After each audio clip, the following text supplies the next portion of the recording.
Selamat malam, salam sejahtera. Terima kasih karena bersama dengan saya di Nazilin Unity Channel. Akhirnya Tun Mahathir terlompat juga. Wah, ini tajuk paling menarik berkaitan dengan Tun Mahathir. Kalau biasa, orang mungkin akan mengambil tajuk habislah Mahathir, habislah anak-anaknya dan sebagainya. Tapi kali ini lain pula tajuknya. Tun Mahathir terlompat jua akhirnya. Berapa tinggi Tun Mahathir terlompat, berapa tinggi Tun Mahathir terkejut, ya bergantung kepada sejauh mana hasil, sejauh mana isu yang telah dibawakan. Hari ini akhirnya setelah anaknya Mirzan Mahathir disiasat SPRM dan diarah mengisytiharkan kekayaan dimilikinya dalam tempoh 30 hari, sebagai bapa yang penyayang, Tun Mahathir Mohamad nampaknya tidak dapat menahan sabar dalam dirinya lagi.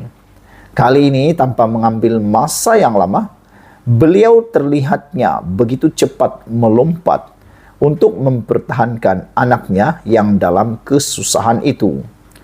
Tidak sebagaimana ketika rakan akrabnya Tun Daim Zainuddin disiasat dan menara ilham milik keluarga bekas Menteri Keuangan itu disita.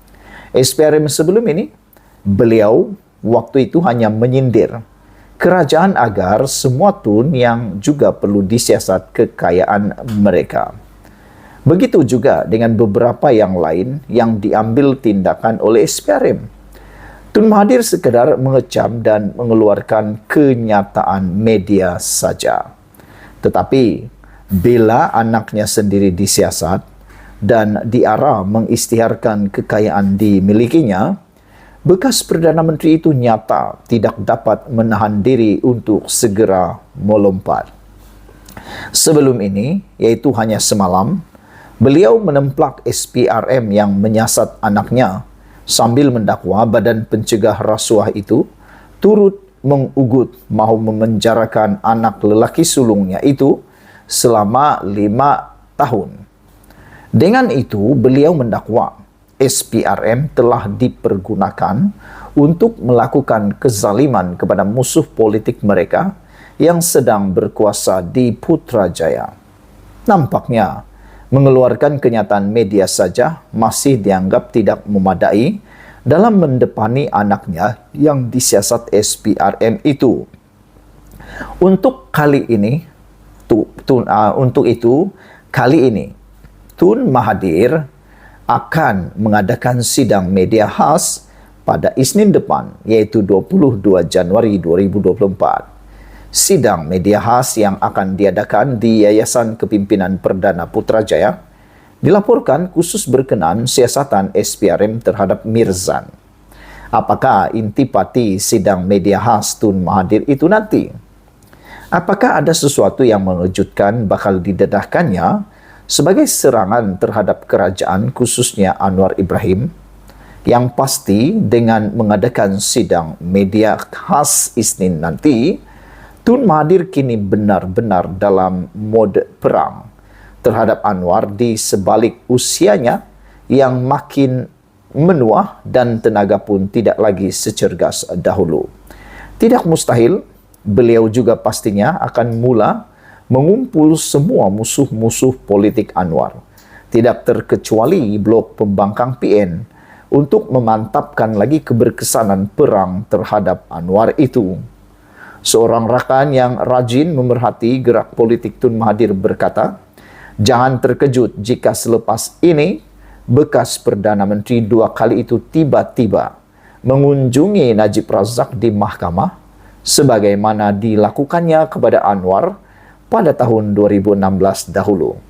Kata beliau, untuk mencapai hasratnya, Tun Mahathir sanggup melakukan apa saja dan beliau sentiasa ada dalil untuk mewajarkan tindakannya.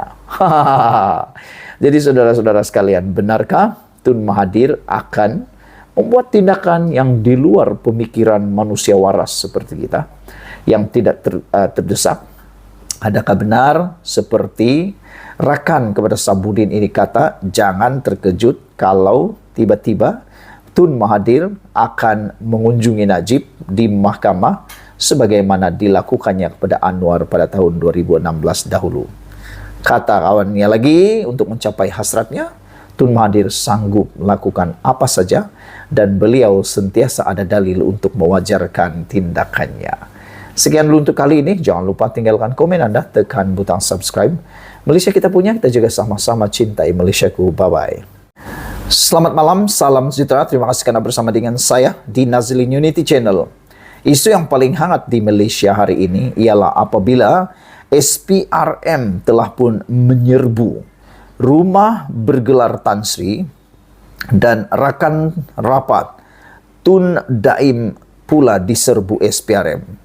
Siapa individu yang diserbu ini? Ini paling panas, menimbulkan pelbagai reaksi di media sosial. Mengapa diserbu oleh SPRM? Apa yang dihidu oleh SPRM di kediaman itu? Dan yang lebih menarik lagi, siapa orang tersebut? Ia ahli perniagaan itu bergelar Tan Sri dan rakan rapat Tun Daim pula diserbu SPRM. Jadi, siapa dia? Anda mungkin mempunyai telahan, Anda mungkin mempunyai ramalan, Anda mungkin mempunyai pendapat. Sila tuliskan dalam ruangan komen agak-agak siapa orangnya. Dan pastilah ini menimbulkan kesusahan kepada Daim dan juga kepada Tun Mahathir khususnya juga. Jadi kita harapkan Tun Daim yang dilaporkan telah masuk hospital dan kita belum tahu dia sudah keluar atau belum, akan dapat menerima kenyataan ini. Suruhanjaya Pencegahan Rasuah Malaysia (SPRM) menyerbu kediaman seorang ahli perniagaan bergelar Tan Sri semalam bagi siasatan berhubung dakwaan rasuah, perolehan membekal dan mengurus flat kenderaan kerajaan Malaysia bernilai RM4.5 bilion. Punya banyak. Bayangkan hanya dengan membekal dan mengurus flat kenderaan kerajaan Malaysia bernilai 4.5 bilion. Aduh, punya banyak kan? Turut diserbu 4 syarikat termasuk salah satu daripadanya merupakan syarikat pembekal kenderaan kerajaan. Laporan media memetik Ketua Pesuruhjaya SPRM Azam Baki dan Pengarah Siasatan Hishamuddin Hasim mengesahkan serbuan itu. Utusan Malaysia memetik sumber melaporkan lebih 100 akaun persendirian dan syarikat yang di bawah kawalannya diperoleh SPRM bagi semakan lanjut. Bagaimanapun tiada pembekuan akaun dibuat. Sejak tahun 1993, sebuah syarikat tunggal iaitu Spanco Sdn Bhd memegang konsesi untuk membekal dan menguruskan kenderaan kerajaan. Namun apabila kontrak tamat pada tahun 2019, selepas itu, tender terbuka dilancarkan untuk penganugerahan kontrak seterusnya. Berjaya Group dan Nazar Sdn Bhd membentuk konsesi dan menggondol kontrak itu melalui surat hasrat LOI pada tahun itu. Bagaimanapun, LOI itu ditamatkan pada tahun 2020 dan tender dianugerahkan kepada Spanco. Pada Julai tahun lepas, pengasas Berjaya, Vincent Tan, memfailkan saman terhadap Kementerian Kewangan dan Spanco berhubung LOI yang ditamatkan. Tan juga mendakwa kontrak tersebut dianugerahkan kepada Spanco walaupun harga yang ditawarkan syarikat itu lebih tinggi. Dakwaan Tan mendorong gesaan agar SPRM melakukan siasatan. Bagaimanapun tiada perkembangan mengenai siasatan itu sehinggalah serbuan dilakukan semalam. SPRM baru-baru ini turut menyiasat bekas Menteri Kewangan Daim Zainuddin dan keluarganya serta Mirzan Mahathir, anak bekas Perdana Menteri Dr. Mahathir Mohamad. Jutawan yang kediamannya diserbu agensi anti rasuah itu semalam dilaporkan ialah rakan rapat Daim. Dipetik daripada sabudin.com daripada sumber Malaysia Kini. Saudara-saudara sekalian, apakah kesudahan kepada serbuan-serbuan ini? Adakah akan timbul lagi berita-berita yang lebih hangat daripada luar biasa. Lebih hangat dan luar biasa akan kita ketahui selepas ini. Dan ya, kembali semula kepada persoalan asal tadi, kediaman ahli parlimen bergelar Tan Sri dan Daim dan rakan rapat Tun Daim pula diserbu SPRM. Siapa dia? Sekian dulu untuk kali ini. Jangan lupa tinggalkan komen Anda, tekan butang subscribe. Malaysia kita punya, kita juga sama-sama cintai Malaysiaku. Bye-bye.